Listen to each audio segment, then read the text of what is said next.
देश की लगातार खराब होती वित्तीय सेहत और महंगाई में राहत से आरबीआई ने ब्याज दरों में कटौती की है।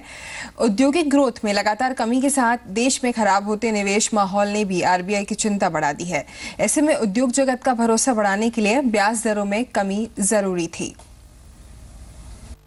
उद्योगों की सुस्त रफ्तार ने आखिरकार रिजर्व बैंक को ब्याज दरों में कटौती करने को मजबूर कर ही दिया।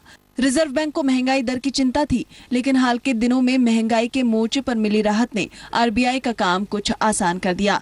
इसके अलावा घटती ग्रोथ से रिजर्व बैंक को वित्तीय घाटा बढ़ने की भी चिंता थी।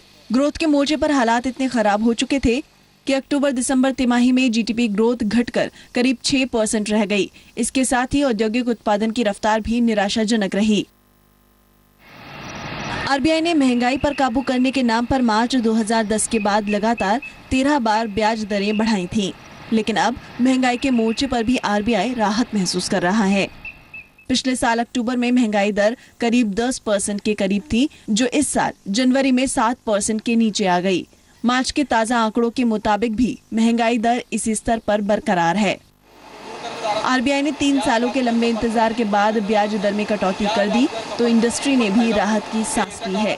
25 पैसा आएगा, आ गया 50 पैसा, बड़ी खुशी की बात है। This is a very good move. The economy very badly needs it. What is very important is growth. Growth is failing, especially industrial growth. Services and agricultural growth has not been bad. Industrial growth is low because interest costs are very high. हालांकि budget में excise और service tax में बढ़ोतरी का महंगाई पर असर दिखना अभी बाकी है। यही वजह है कि आरबीआई ने साफ किया है कि आगे ब्याज दरों में कटौती की गुंजाइश कम दिख रही है। मुंबई से रितेश मेहता के साथ शिवानी बंसल, जी बिजनेस, दिल्ली। और हमारे साथ बात करने की